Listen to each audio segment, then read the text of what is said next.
명작 찌꾸루 게임 오모리 분석 시간입니다. 게임 속의 스토리와 굵직한 상징들에 대해서 알아볼 건데요. 처음부터 어마어마한 스포일러 및 진엔딩 결말을 포함하고 있으니까 아직 플레이 안 하신 분들은 뒤로 가기 눌러주세요. 우선 현실 세계에서 있던 일을 시간 순서대로 정리합시다. 마리와 써니가 연주회를 준비합니다. 연주회 날 둘은 계단 앞에서 다툽니다. 연주의 연습과 관련된 것이라고 추측되죠.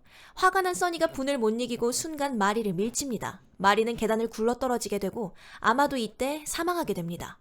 끌고 와서 침대에 눕혀도 시간이 흘러도 마리는 일어나지 않습니다. 이것을 바질이 목격하죠. 바질은 제정신이 아닌 써니에게 줄넘기 줄로 마리가 자살한 것처럼 위장하자고 제안합니다. 아직까지 친구들도 마리가 자살한 것으로 알고 있습니다. 결과적으로 거짓말을 한 셈이죠. 써니는 은둔 생활을 시작하고 마리의 존재를 지우려는 듯 모든 사진을 마커로 덮어버리죠. 오브리는 바질이 그런 짓을 했다고 오해하고 사진첩을 빼앗습니다. 그리고 바질을 괴물이라 부르며 따돌리기 시작합니다. 자기 패거리들과요. 부릉부릉 부릉부릉. 써니는 이사 3일 전 캐레부름에 4년 만에 집 밖으로 나옵니다. 오브린의 쓰레기통을 뒤져서 몇몇 사진이 빠진 사진첩을 되찾고 바질을 다시 만나게 되죠. 저녁 식사 중 써니가 이사 간다는 이야기를 들은 바질은 또 혼자 남아버린다는 공포에 사로잡힙니다. 켈은 그냥 화장실이 급한가 보다 라고 생각하는 모양입니다. 대체 뭔 일이래? 엄청 급한가 보다. 써니는 아직 진실을 마주할 용기가 없기에 그런 바질을 화장실에 두고 도망가 버립니다. 이번엔 안 돼.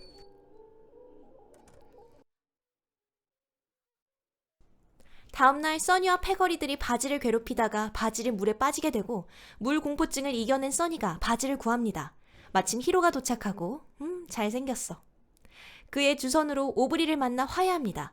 바질에게 용서를 빌기 위해 바질네 집을 찾지만 바질은 누구와도 이야기하려 하지 않습니다.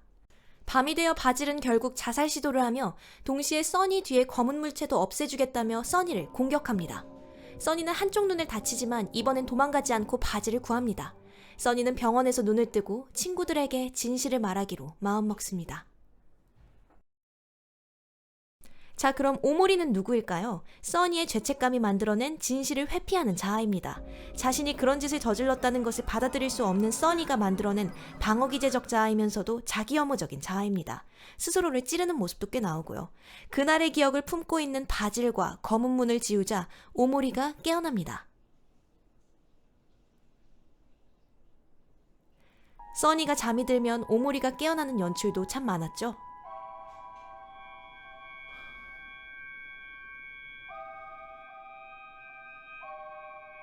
깨어난 오모리는 언제나 머릿공간으로 도망칩니다.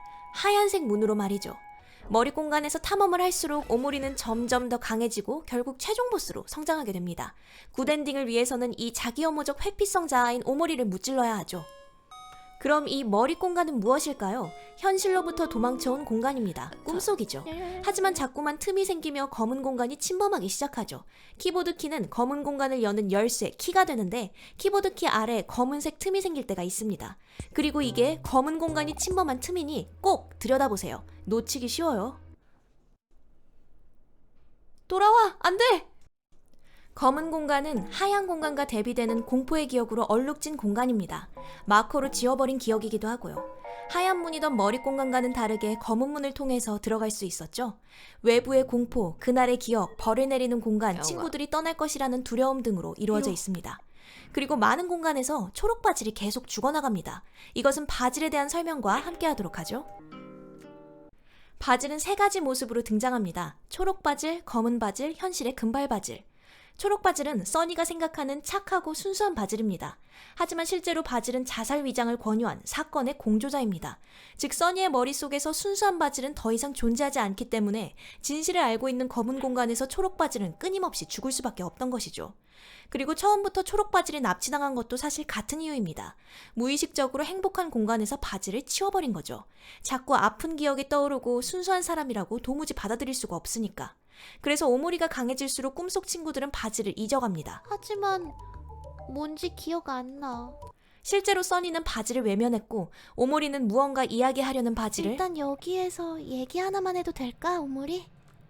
죽여버린 겁니다. 검은 바질은 진실을 알고 있는 바질, 즉 사건에 공조한 바질입니다. 진실을 감추던 날 써니의 머릿속에서 갈라져 버렸다고 했죠? 나는 반으로 갈라졌어. 이것은 순수한 초록 바질과 진실을 알고 있는 검은 바질로의 분리를 의미합니다. 검은 바질은 오모리를 검은 공간으로 인도하고 그곳에서 초록 바질과 검은 바질은 본디 하나라는 것을 보여주죠. 즉 초록 바질도 검은 바질도 모두 같은 바질이란 뜻입니다. 오모리는 그것을 받아들이지 않고 자꾸만 그날을 상기시키는 바질을 죽이고 맙니다. 실제 바질도 사실 비슷한 꿈속에 빠져 있었던 듯합니다. 그날 마리를 죽인 것도 사진첩에 마커칠을 한 것도 써니가 한 것이라는 것을 받아들이지 못하고 있었죠. 써니 뒤를 쫓아다니는 검은색 존재가 써니를 조종한 것이라고 믿고 싶어 합니다.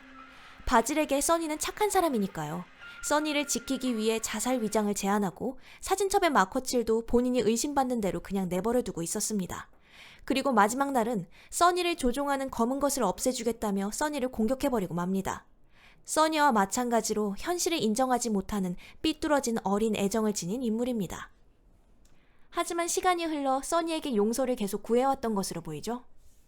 첫 화면에서 다 괜찮아질 테니까 무슨 일이 있더라도 항상 서로의 곁에 있어주겠다고 약속해줘 라고 말한 인물이 바로 바질입니다. 사건 직후의 멘트겠죠. 바질은 그날의 죄책감과 함께 누군가가 떠나버린다는 것에 대해 큰 공포를 느끼는 인물입니다. 제발. 써니도 영영 떠나는 데다가 할머니마저도 떠나버렸다 혹은 떠날지도 모른다라는 상황에서 바질은 결국 자살 시도를 합니다.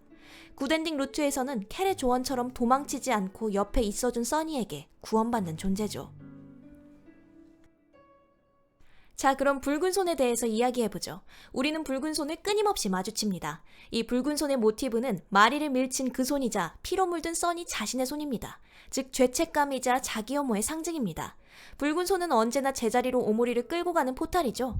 죄책감에 사로잡혀서 제자리를 맴돌 수밖에 없다는 뜻일 수도 있고 결국엔 여기로만 돌아와. 혹은 공포의 순간을 회피하고자 하는 오모리의 의지라고 볼 수도 있겠죠. 검은 공간 탐방 이후 오모리는 붉은 손으로 된 왕좌에 앉습니다. 이것은 검은 공간의 기억을 마주한 오모리가 죄책감에 더욱더 얽매여 버렸다는 뜻입니다. 즉, 오모리는 스스로 자기 혐오의 구렁텅이에 들어가 버렸고 이 자기 혐오가 오모리를 더욱 강력하게 만드는 무기가 됩니다. 적을 지워버리는 도구가 되기도 하고요. 오모리가 바로 회피적이며 자기 혐오적인 써니의 자아이기 때문입니다. 검은 물체도 써니의 죄책감과 공포를 상징합니다. 위장 후에 나무에 매달린 마리의 머리와 눈이 공포스러운 이미지로 남아 써니를 현실에서도 쫓아다니죠.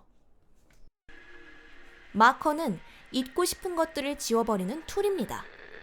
오모리가 고통스러운 것들을 지워버리듯이 현실에서도 써니가 마커로 사진을 다 지워버렸습니다.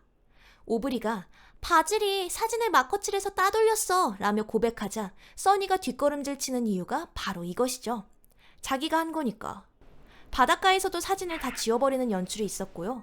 하얀 공간에 있는 전구도 검게 칠해져 있습니다. 마지막 날은 써니가 그 검은 전구를 깨버립니다. 그리고 하얀 전구를 찾아 마커칠되지 않은 진실을 마주할 준비를 합니다.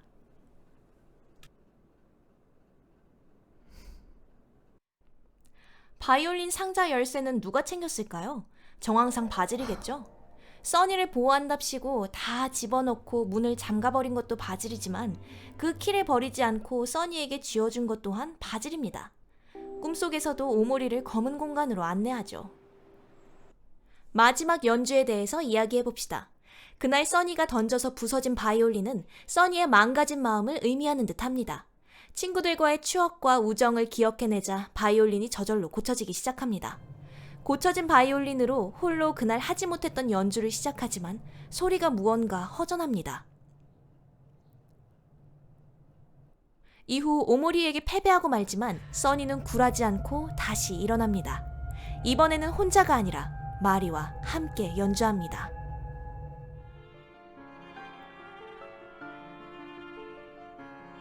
합주를 통해 그동안의 추억과 마리의 사랑, 죽음 모두를 받아들일 수 있게 되고 현실을 인정하고 스스로를 용서할 수 있게 됩니다.